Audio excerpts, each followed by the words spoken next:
오늘 하나님께서 우리에게 주시는 말씀은 빌립보서 3장 9절입니다. 빌립보서 3장 9절 말씀, 9절부터 14절 말씀입니다.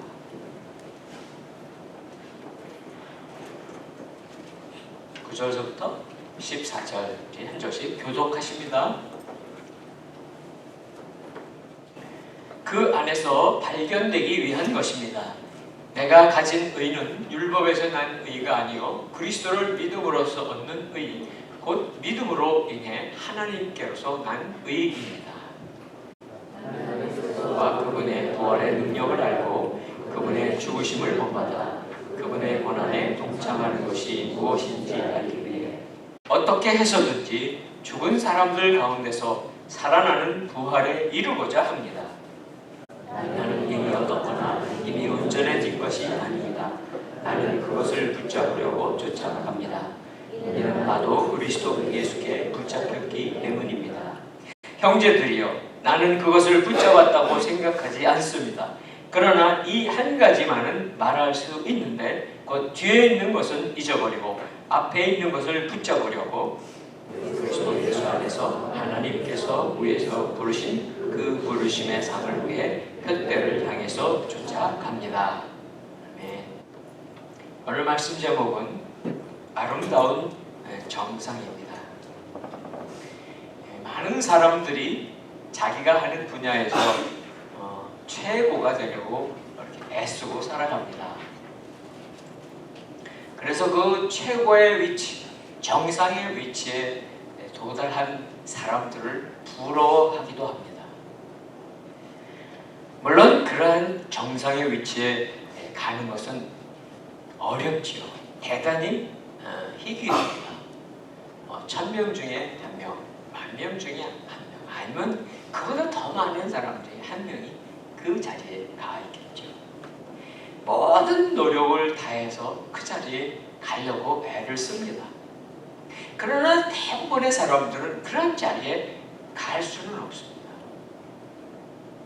그래서 제가 제목을 아름다운 정상, 하나님의 백성들은 다 그 자리에 아름다운 정상에 도착할 수 있도록, 도달할 수 있도록 하나님이 우리의 은혜와 그 소망을 주시는 것이 바로 아름다운 정상입니다. 우리 청소년들을 보면은 많은 스타, 운동 스포츠이거나 연예계이거나 그런 스타들을 보면서 이렇게 또 꿈도 꾸죠. 노래를 잘 부르나 있는 노래로, 또 이렇게 탤런트가 있는 애들은 그런 연기로, 운동을 잘하는 애들은 운동을 하죠. 다 그렇게 해서 상을 받습니다. 우리 골프나 스케이팅 같은 걸 하는 선수를 보면 젊은 나이에, 이른 나이에 금메달을 받습니다. 그런데 오래가지 않아요. 얼마 있다가 후배에게 또 그 자리를 넘겨줘야 되는 거예요. 정상을 유지한다는 것은 너무나 어렵습니다. 어떻게 보면 잠시 머물다가 또 내려오는 것이 정상이에요. 누군가 그렇게 정상에 올라가는 사람에게 그 정상 올라가면 조금 있다 내려와. 내려온다면 살겠죠. 그런데 그 정상 말고 그것이 아무리 대단하고 아무리 중요하고 그로 인해 수많은 돈도 벌고 명예도 얻고 할지라도 그거보다 더 아름다운 정상이 있어 라고 말을 해주지 않습니다. 그래서 많은 정상을 앉았던 사람들이 내려오면 좌절합니다. 또 낙담하면서 여생을 사는 거예요. 정상을 향해서 걸어가는 걸음, 우리 성도들은 어떻게, 그럼 우리의 정상이 어디냐고요? 우리가 어떻게 살아가야 할까요? 물론 그리스도인이 된 다음에 우리는 구원받았잖아요. 믿음으로 예수 그리스도를 통해서 구원에 이르렀으니까 우린 구원받은 거니까 그걸로 다 됐어. 그러고 나서 우리가 우리의 목표가 뭔지를 확실히 모르면서 신앙생활을 할 때가 많습니다.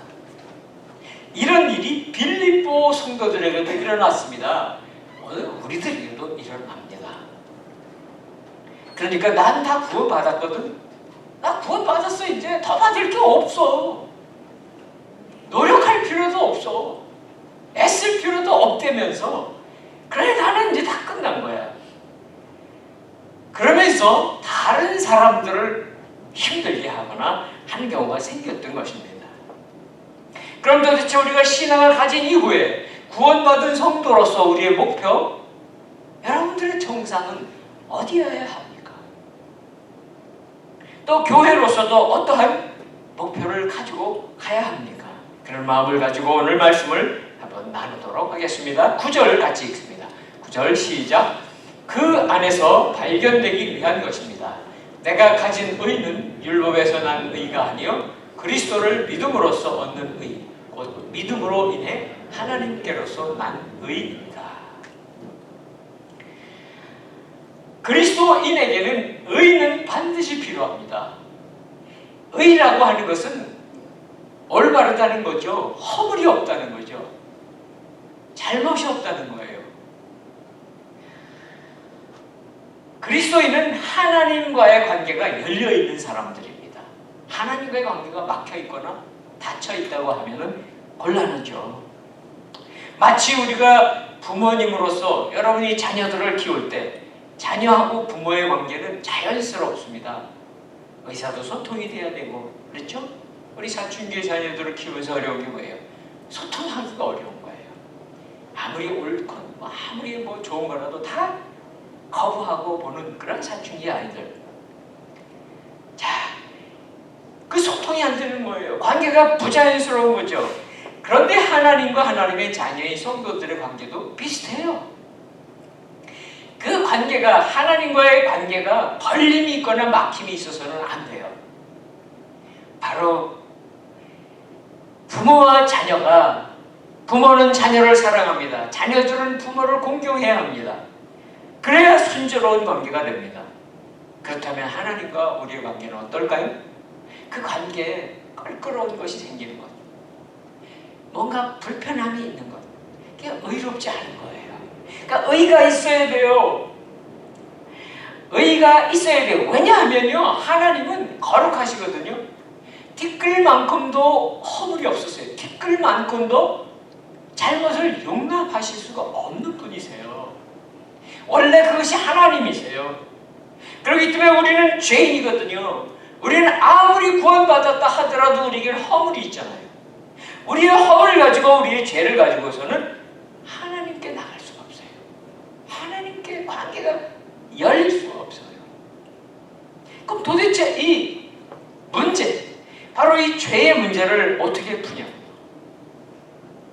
그래서 하나님은 구약의 이스라엘 백성에게는 그 방법을 허락해 주셨어요. 바로 제사를 드려서 죄가 있을 때마다 사람들은 양이나 염소나 이런 제물을 가져가서 제물을 드리면 죄를 용서받습니다. 그러고 살다가 또 죄를 지면 또 제물을 드려야 해요. 그러니까 구약에 하나님이 주신 것, 물론 그것은 은혜입니다. 죄 용서받을 수 있으니까, 하나님 옆에 나갈 수 있으니까. 그런데 그것은 한시적인 의입니다. 불완전하지요. 그것이 바로 율법이 우리에게 주는 의입니다. 여기 9절의 가운데 나오죠. 내가 가진 의는 율법에서 난 의가 아닙니다. 제사 드려 받는 의도 아니고요, 율법을 지키고 행해서 그 계명대로 살았기 때문에 받는 의도 아니라는 거예요.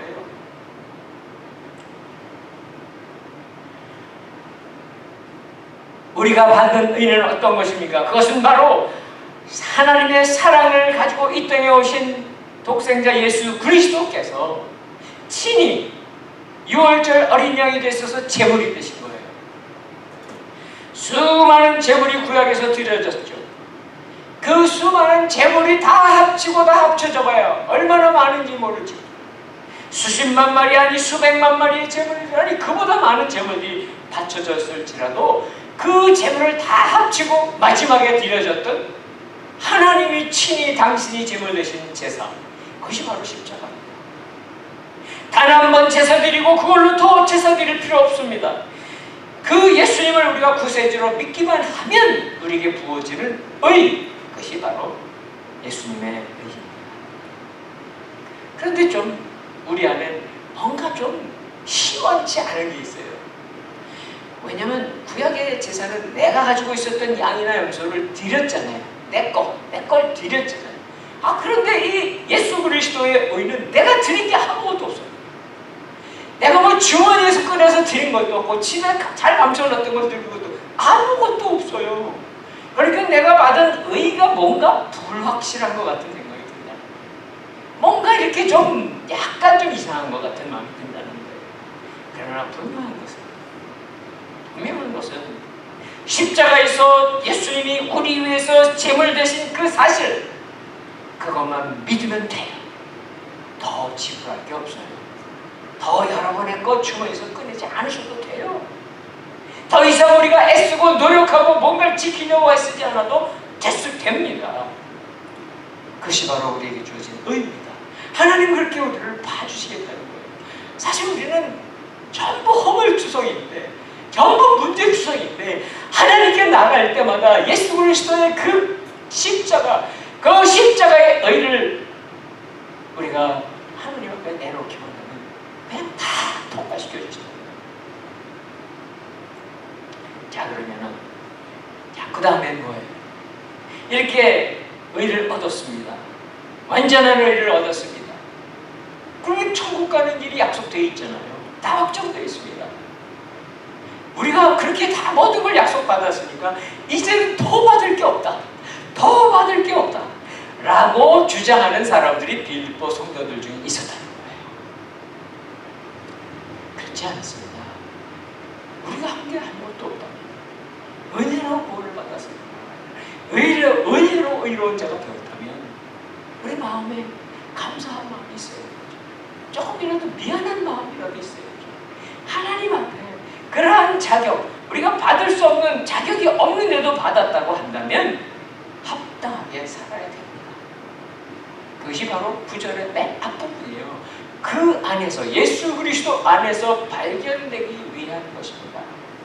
모든 하나님의 앞에 나갈 수 있는 의, 내가 하나님 앞에 당당하게 나갈 수 있는 의를 가졌다고 생각하거나 그렇게 믿는 사람이라면 우리는 한 사람도 빠지지 않고 예수 그리스도 안에 있어야 돼요. 예수님이 내 안에 살아계셔야 돼요. 그거 어떻게 하겠어요? 내 마음대로 살 수 없죠. 내가 하고 싶은 거 할 수 없죠. 내가 하고 싶은 방법으로 자녀를 키우든지 내가 하고 싶은 방법으로 간절히 추구할 수 없죠. 왜냐하면 예수 그리스도께서 내 안에 계신데, 내가 예수 그리스도 안에 있는데, 예수 그리스도 안에 있다는 게 도대체 뭐겠습니까? 예수님의 지배를 받는 거예요. 예수님이 내 인생의 주인이 되는 거죠. 그분이 원하는 길을 찾아서 가셔야죠.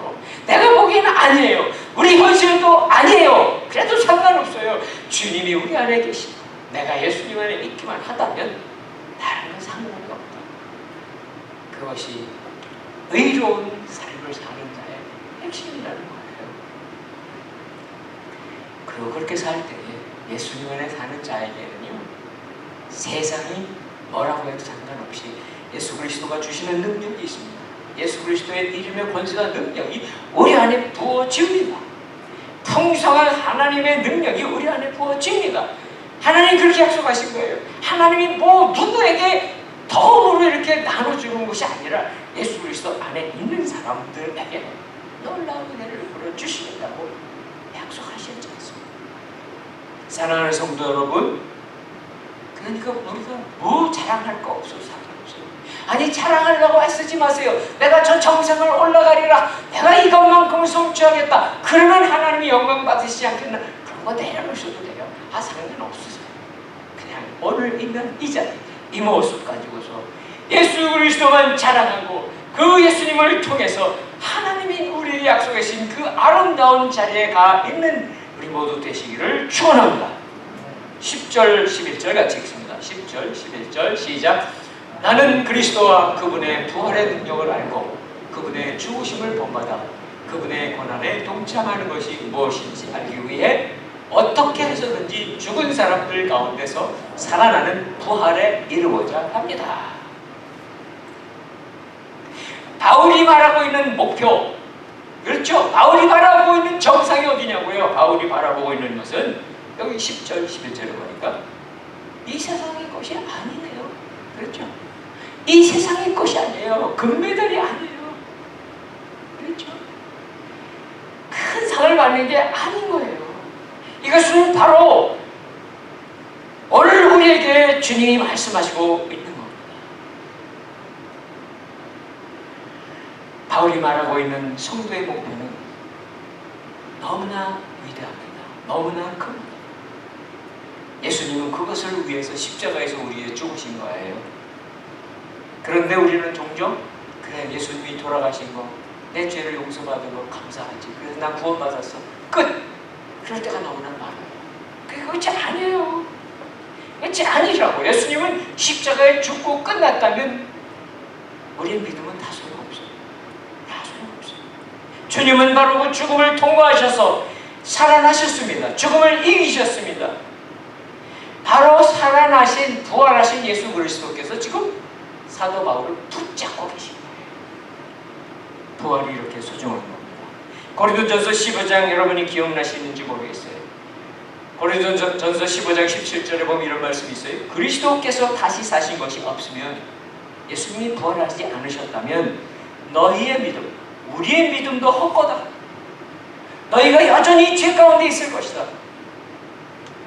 예수 그리스도께서 부활하지 않으셨다. 예수님이 부활하셨습니다. 그래서 우리의 믿음이 정말 능력이 됩니다. 우리의 믿음이 그냥 용서받고 끝나는 게 아닙니다. 우리는 놀라운 부활에 동참하는 믿음이 되는 거예요. 그래서 20절에 또 이런 말씀을 하세요. 이제 그리스도께서 죽은 자 가운데서 다시 살아 잠자는 자들, 그래서 죽은 사람들입니다. 잠자는 자들의 첫 열매가 되셨다고 말씀하십니다. 첫 열매면 두 번째 열매, 100번째 열매, 10,000번째 열매, 억번째 열매, 10억번째 열매가 있을 거 아니에요. 저는 몇 번째 열매인지 몰라요. 70억, 아니 700억, 7,000억, 7조 번째 열매 좋습니다. 상관없습니다. 그럴지라도 분명히 예수 그리스도께서 먼저 부활하신 그 열매가 바로 오늘 우리 한 사람 한 사람에게 약속되어 있다고 분명히 말씀하고 계시죠. 근데 우리는 이 세상에 살아가면서 도대체 부활을 필요로 합니까? 다 살아있는데, 그죠? 다 살아계시잖아요. 뭐 부활이 필요해? 난 지금 살아있는데. 나중에 혹시 내가 정말 몸이 아파서 정말 내가 몇 달밖에 살 수 없다면, 내가 너무 갑자기 큰 충격을 앓고 있다면 부활을 생각할지 몰라요. 그러나 우리가 살아있는 이 동안에 그럼 나는 죄 용서만 받고, 그죠? 죄 용서 받았어요. 그리고 잘 살면 됩니까? 그럼 우리 목표가 끝났을까요? 아니에요. 우리의 믿음이 십자가에서 끝나면 안 된다는 거예요. 우리의 믿음은 십자가 다음에 다시 부활에까지 나가야 된다는 거예요. 그것이 바울이 바라보고 있는 저 정상의 목표예요.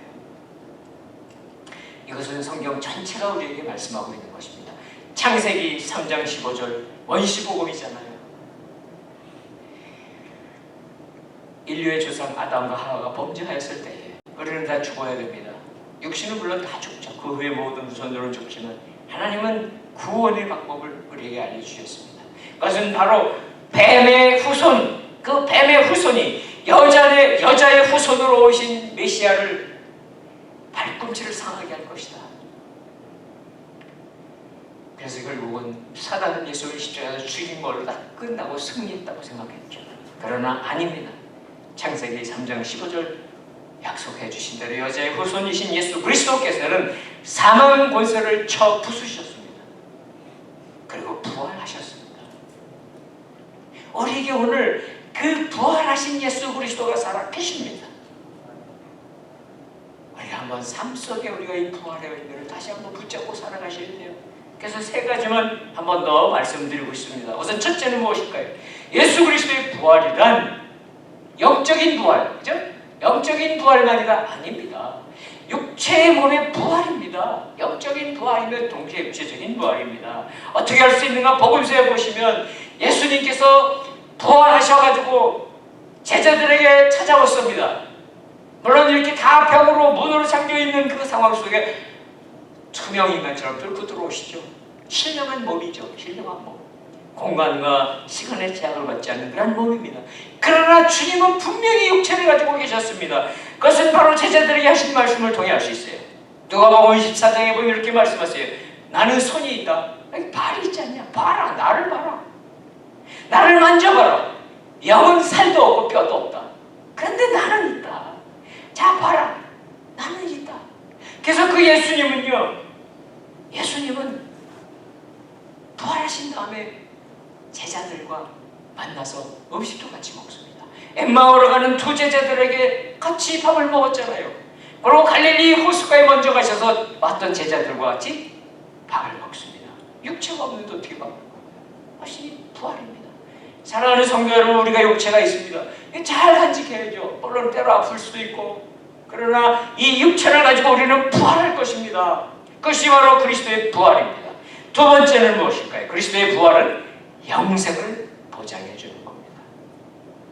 우리가 이 땅 물론 얼마만큼 살 수 다 사람마다 다르겠죠.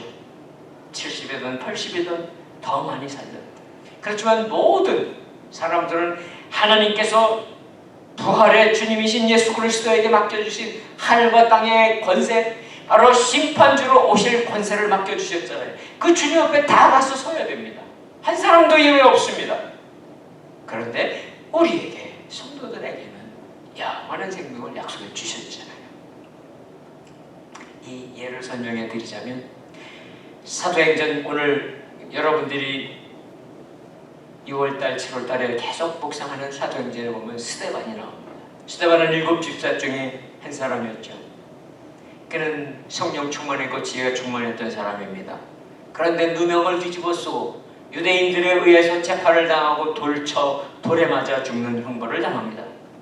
그 돌에 맞아 죽어가면서 하늘 문이 열리고 하늘을 바라보게 돼요. 스데반의 눈이 열렸어요. 돌을 던지고 있던 유대인들은 못 봤습니다. 그 하늘을 보지 못했습니다. 그런데 스데반은 영광의 보좌 우편에 계신 예수 그리스도께서 앉아 계셨다가 일어나시면서, 물론 사도행전에 그런 얘기는 안 나와요. 그러나 서셨어요. 어떻게 하셨을 것 같아요? 두 팔을 벌리시고 스데반아, 스데반아, 내가 너를 기다리고 있다. 두려워하지 말라. 너는 곧 나와 함께 있을 것이다. 그렇게 말씀하셨을 거 아니에요? 그래서 하늘나라를 봤던 스데반이 뭐라고 말하는지 아세요? 자기에게 돌을 던지는 그 유대인들을 바라보면서 하나님께 기도합니다. 예수님께 기도합니다. 이렇게 기도해요. 주 예수여, 이들의 죄를 용서하여 주옵소서. 말이 됩니까? 아무 잘못도 없는, 죄도 없는 나에게 돌을 던지고 죽이는 사람들을 어떻게 이렇게 용서할 수 있습니까? 이것은 하늘나라를 바라보는 사람, 그런 사람만이, 예수 그리스도의 부활의 약속을 붙잡고 있는 사람만이 누릴 수 있는 거예요. 사랑하는 성도 여러분, 우리는 이 땅에요 많은 무거운 짐 지고 있습니다. 아픔도 있고 슬픔도 있고 고난도 있고 많습니다. 그러나 우리 주님의 부활의 능력이 여러분들을 다 이길 수 있고, 아무리 돌이 날아가고 무거운 짐이 또 쌓이는 것 같아도 하늘 열려 그 문을 통해 보좌 우편에 계신 예수님을 바라보는 그 믿음의 눈을 열리시기를 주님의 이름으로 축원합니다. 세 번째입니다. 예수 그리스도의 부활은 죽음에 대한 승리죠. 죽음에 대한 승리. 이것은 우리의 죽음이라고 하는 것은, 성경은 잠자는 거라고 그러지만 또 성경이 말씀하고 있는 것은 뭐예요? 죽음은 영원한 생명으로 들어가는 문이에요. 문. 그 문을 열고 들어가지 않으면 들어갈 수 없는 문이에요. 세상에서요 두려운 게 많죠. 염려가 많죠. 그래도 진짜 두려운 것이 무엇일까요? 두려움의 최고 절정은 죽음이에요. 죽음. 그런데 예수님의 부활은 우리에게 그 승리, 사망 권세를 쳐부수시면서 우리에게 두려움을 깨부숴 주신 거예요. 부활, 예수님의 부활은 육체적인 부활입니다. 그렇습니다. 신령한 몸으로 부활입니다. 예수님의 부활은 영원한 생명으로 인도해 주시는 하늘나라로 들어가는 부활입니다.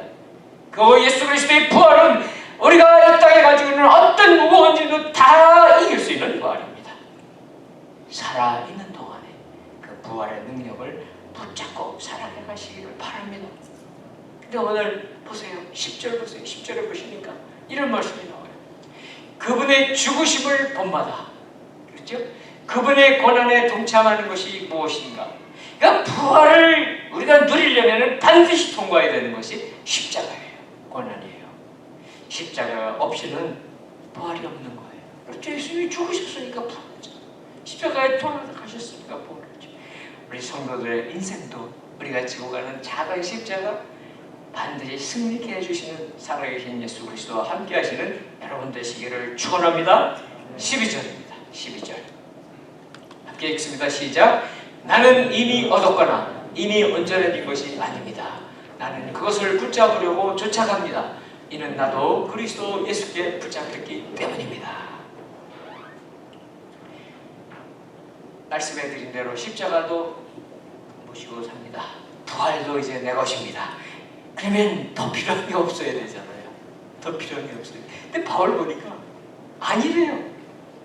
이미 얻은 게 없대요. 이미 온전해진 것도 아니래요. 그리고 그것을 붙잡으려고 하는데 그거는 내가 붙잡은 게 아니라 예수님이 나를 붙잡고 계시다는 거예요. 알 것 같기도 하고 모를 것 같기도 하죠. 염려하지 마세요.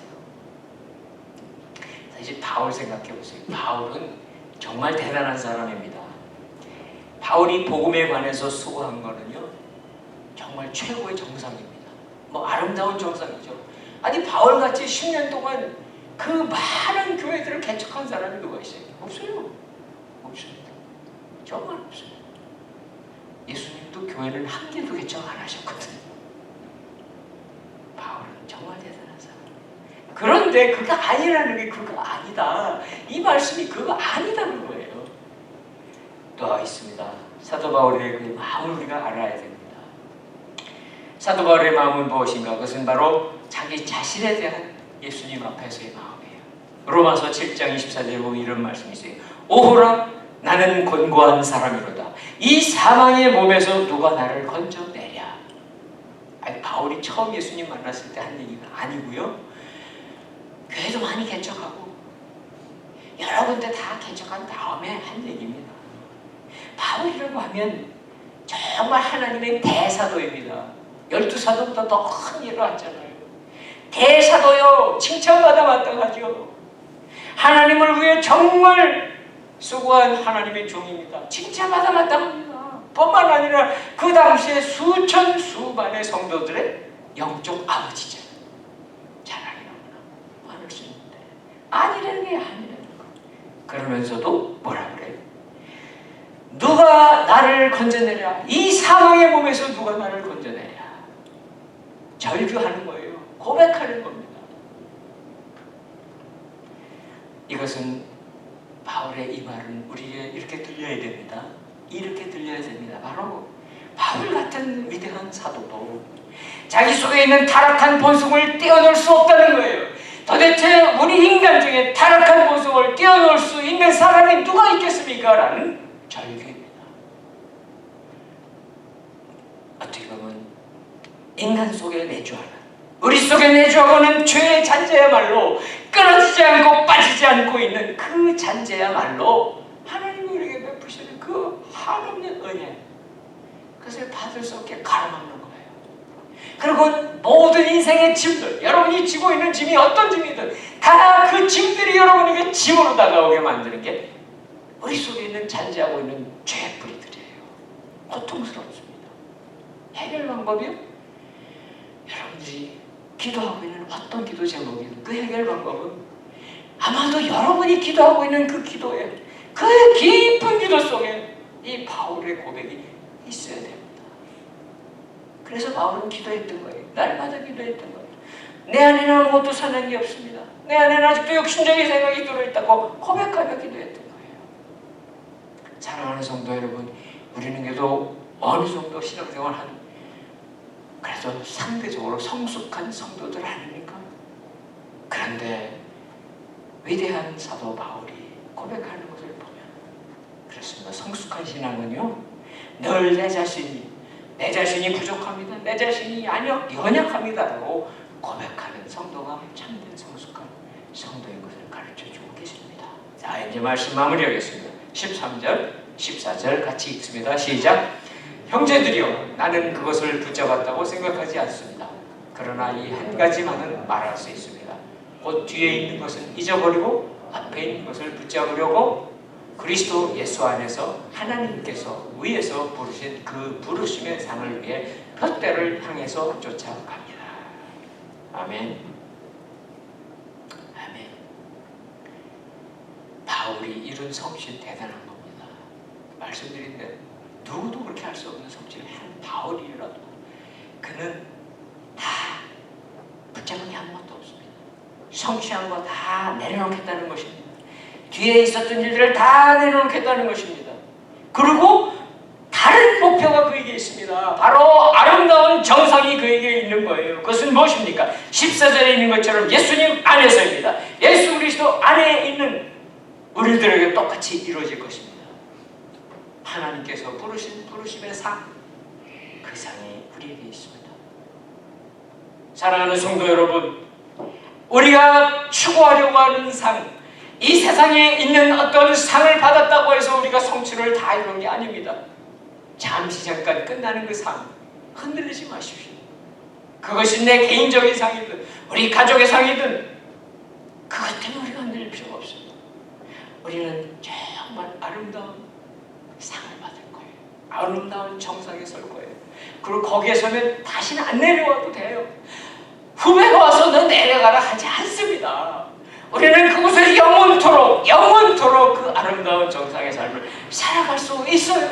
그것이 오늘 14절에서 우리에게 주시는 하나님의 약속인 것을 붙잡으시기를 주님의 이름으로 축원합니다. 무엇이에요? 도대체 그것이 뭐예요? 그것은 우리의 구원이 완성되는 것입니다.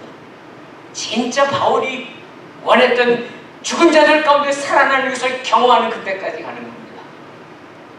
그리고 영원한 생명의 멸류관, 영생의 멸류관을 받는 것입니다. 세상에서 마라톤 잘했다고 아름다운 올리브 멸류관을 씌워줍니까? 다 필요 없습니다.